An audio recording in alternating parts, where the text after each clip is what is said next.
Hey everyone, Anthony here, and it's that time of year again where we run down a list of the top accessories of the year. And we pulled these items from our sales data, plus also looked at what our suppliers are seeing out there to give you a list of the top 10 accessories.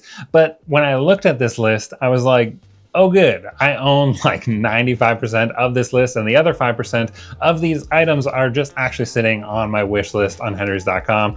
These are things that I'm just happy to say that, I can personally recommend. And of course, our creator community is also very much recommending these items because these are some of the top sellers. So going through the list, starting in no particular order, throughout this video, and what has also been like a theme to our channel for a long time, is showing you an item on a plain one color type backdrop. So my first pick is the thing that you want to hang the backdrop on.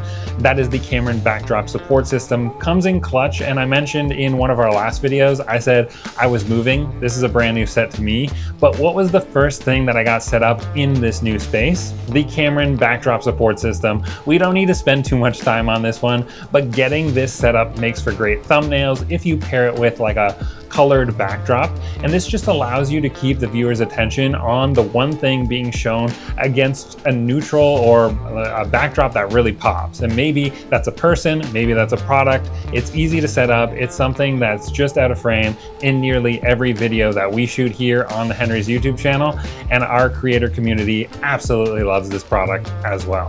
The DJI mic has taken the internet by storm, and it's not necessarily new, but it certainly has become the most popular microphone seen across a number of YouTube channels or TikTok videos or Instagram pages. The only one able to keep up with the DJI product is the Rode Wireless Pro.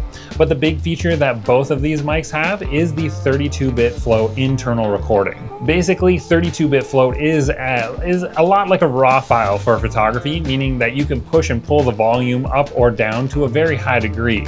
And if I screamed into the microphone, no problem. You can use your 32-bit float to turn down the volume and you're good to go. This makes for setting the volume almost unnecessary, saving you time while shooting. And I'm not going to go into all the details of both mics here, but some will be wondering what the difference is, and we can quickly go over that.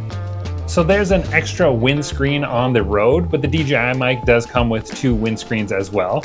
And you want to pop these onto the actual lavalier microphones themselves when recording outside or in a slightly windy environment. Lav mics are included, and they do come with the Rode Wireless Pro. So if you wanted to use the transmitter attached to, say, like the hip, and then run the lav mic up your shirt and then clip that to your collar, you can do that. These do not come with the DJI mics. On the lav mics on the Rode, there's a locking mechanism that locks your wired lav into the transmitter, so that your wired lav mic, it can't get accidentally unplugged. This is pretty key because there's been multiple times where the mic wasn't plugged in all the way, and the mic is now much further from your mouth than you were expecting, and at that point the audio is probably unusable. So the locking mechanism is sweet if you like to use those wired lav mics and then clip them onto your shirt. If you use the DJI Osmo or the DJI Action camera, you can actually connect the DJI mic to those devices via Bluetooth. This only works with DJI products, so it's not like anything with Bluetooth will work with the DJI mics. But with the Rode, it's not the case. That's not a feature that they offer. You're stuck with using devices that only have a 3.5mm plug on them. Battery life on the DJI, this is 6 hours. You can get 7 hours on the Rode, so they're both they'll run for a really long time. The only thing that would allow you to get longer runtime with the DJI mic is the on and off feature you can flick on the DJI mic using the receiver. This means that when you turn the camera off, the mic is actually going to turn off automatically, and this is not a feature that is on the Rode product. The Rode has a whopping 40 hours of record time versus DJI's 14 hours. Now 14 hours is still a lot. I can't imagine not dumping your files after a full day of shooting, but multiple days stored on the Rode, that is kind of key, and that's a big plus. But both mics are excellent choices, and that's why they are both top picks and make this list of top accessories for sure. So the longer you work in the photo and video business, the closer you are to realizing that a rolling bag is the way to go to carry around a bunch of gear. Don't turn into Shaq at like age 25 and rely on a daily dose of like icy hot when there's a rolling bag by Manfrotto called the Advanced Rolling Bag 3. Now, this thing can fit like all the essentials and a little bit more. The investment of $349.99 will be one of the best things you purchase throughout your entire photo and video journey. I've switched cameras, I've switched lenses. I've purchased a rolling bag back in 2018, and this thing just keeps rocking and rolling, if you will. On the inside, we've got a pocket for a laptop. There's a mesh pocket for like your 30 USB-C cables that are required for photographers and content creators nowadays. You've collected all of these USB-C cables from all the other accessories that you've purchased from henrys.com, and there'll be plenty of space for multiple cameras and lenses as well.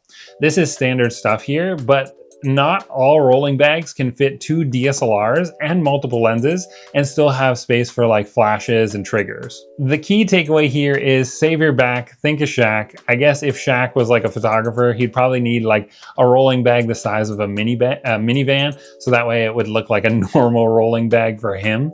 But for everybody else who is semi-normal in size, the Manfrotto Advanced Rolling Bag 3, that's the way to go. This is the Peak Design Slide, made for larger camera setups with pro level lenses. The thick strap offers some serious security, and the reasons why people love Peak Design is because of these quick links that you can just attach to anything. I'm always just throwing these on all of my cameras and then toss on different straps depending on the camera, or you could use the same strap across multiple cameras. You could be excessive like me. I sometimes go gray, I sometimes go blue, depends on what I'm wearing, and maybe even I just coordinate with like the watch. Yeah, I have a problem. But my biggest problem is being 6'7" and finding a strap that actually fits across my body. These Peak Design straps are easily adjustable, and they could be long or they could be short. The Peak Design strap I'm showing you right here is the leash, made for smaller cameras and smaller lenses like nearly anything from Fujifilm, but the slide is the thicker strap and it's rated to hold up to 200 pounds. You could even take your pick between the different levels of thickness. The slide is for the thick boys, the leash would be for your smaller, lighter camera setups. Oh, and they just put out a coyote brown color as well. They're kind of like Pokemon, I guess. I just want to catch them all. So I'm primarily a video shooter, and for this tripod to be my favorite tripod doesn't really make any sense. But get ready for this name though. The Manfrotto MT190X Pro 3 tripod plus the MHX Pro BHQ2. Yeah, that's ridiculous. I'll link this down below so you can find the one that we're actually looking at here. This tripod that I'm using right now, it is the best because of those Manfrotto legs, because that is the 190X part of that ridiculously long name. You get the super stable legs, and then the BHQ part of this name, that's referring to the ball head. But this tripod has a secret feature. Press and hold the button right here. Your tripod enters into a top-down mode, making it easy to shoot that flat lay type of photography or videography, no problem. I love me a good video head, but this feature makes this tripod so versatile, and I use this all the time. There's only a few tripods out there that will do this for you, so that's why this one is making the top 10 best accessory list when it comes to tripods. Actually, I was gonna attempt that name again. We don't have time for that. Just check the link in the description. Great gifts for photographers and filmmakers is more SD cards. Sometimes we're simple folk, right? You just need more SD cards and you can never really have enough. I don't need to go into too much detail here because you either know what you're looking for or are using an entry-level camera. So there's really only 3 options that will pretty much work for just about anyone out there. One, the Sony Tough cards have become very popular for living up to that text printed on the card itself.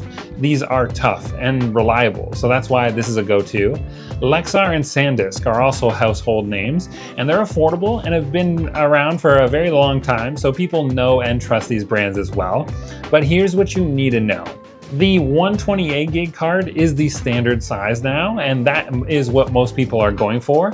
They've come down in price over the years, and especially with video files just getting better and bigger, you need more space. So if you aren't sure as to which one to get, choose any of the brands in the 128 gig format and you can't go wrong. And I'll always say to myself, you know, I'm done buying SD cards. I don't need another SD card. And then I find myself in a situation where I actually could maybe just use one more SD card.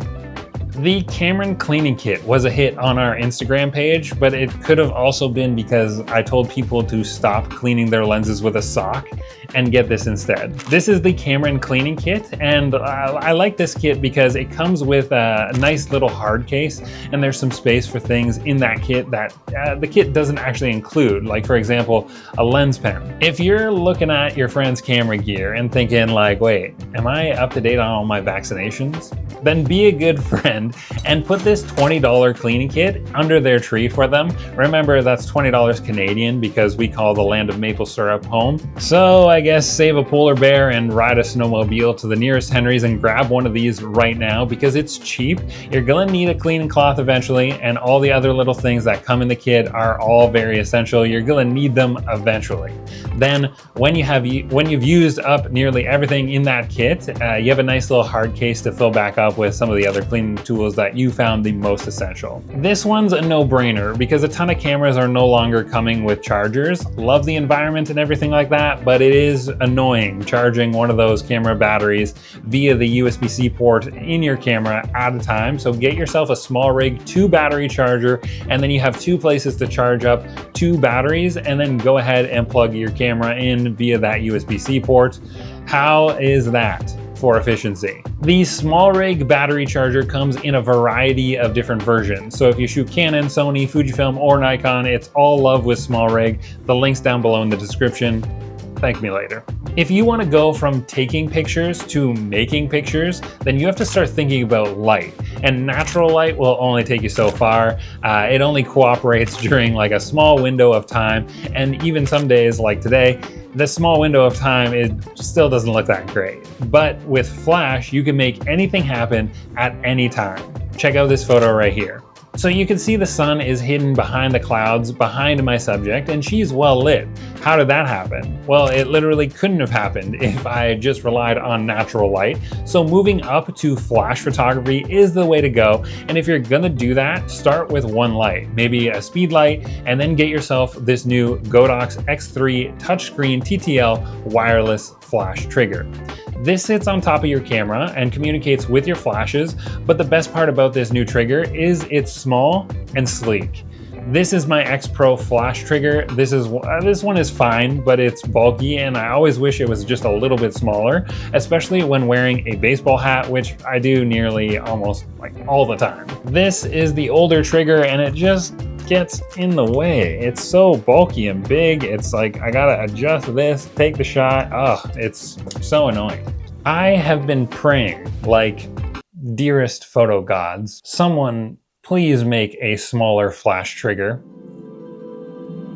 other than ProPhoto for the budget conscious content creator. And here we are, the GODOX X3. It's nearly 2025, so it's about time we move on to a touchscreen as well. I like that they did the same thing as the DJI mics. The receiver on the DJI mic has a touchscreen to navigate through the menu, but you can also navigate via the scroll wheel, and then a press actually makes that selection. Same thing on the X3 trigger. And you know how I was like, it kind of sucks that cameras aren't coming out with chargers anymore? Well, this camera comes with a USB-C cable, and those I have way too many of. So let me know in the comments down below if you too are also drowning in USB-C cables. It's not a liquid! It's a great many pieces of solid matter that form a hard floor-like surface. So this has been on our top 10 accessory list every year since it came out in 2019. And over the years, I've amassed quite the collection. So if you own 7 of something, then it must be pretty good, right? Well, that something is the APUTURE MCs. I've got like a good little collection. There's some hidden around here as well. This light has been a hot seller since it came out. And again, I won't go over all the details, but you probably already know this light well. But this is a fully RGB light that is magnetic, so I could kind of stick them all in the background here. But you could just get a number of different places lit in an area in your studio, or maybe on a film set as well. I use this light all the time for macro photography and product photography as well, so they're not just for the filmmaker. Aputure and Amaran both have recently put out replacements for the MC with the MC Pro and the Amaran Ace 25. Both of these are said to be bigger, better versions, and over time I think filmmakers will eventually move on to these bigger, brighter lights. But if it's not broke, don't fix it. And that's why the MC has stuck around for a long time and continues to be a go-to for filmmakers. It was an integral part of my old set, and once I get situated in this new set, I'm sure I'm gonna find some use for them. But for now, I just got the few stuck right here, and then one lighting this little section of the studio right now. One thing that I think a lot of people either forget or don't know is you could obviously purchase these individually, but if you know you're gonna want a few, jump right in to the Aputure MC 4-light travel kit with case. And the case offers some serious protection, but you also can place the light in the case, and assuming you've charged that case up, it will start charging the lights and make sure that you're ready to go when you need them. Charging 4 at a time is a lot easier than finding 4 plugs and then 4 USB-C cables, although we've discussed that this is a problem. We have way too many USB-C cables. The problem is not finding the cables, it's finding all the plugs and putting it all together. I should have done this right out the gate, but mistakes were made here, and here we are. So I bought 3 on their own, and then I had a come to Jesus moment where I went in for the kill and just bought the charging case. And you live and you learn, right? But that's why you subscribe to the Henry's channel, so you can let me make the expensive mistakes and warn you not to do the same. Just get the case if you know you're gonna go for a bunch. Like I said, this collection of 7 is, there might be room to grow, which is crazy. So that's it for my list of top accessories you should think about getting in 2024 and start creating content with in 2025. If you have any questions, leave them in the comment section down below. I respond to comments personally on our YouTube channel here. My conversations with the YouTube bots are kind of fun, so check them out down below. My name's Anthony, and I'll see you in the next one.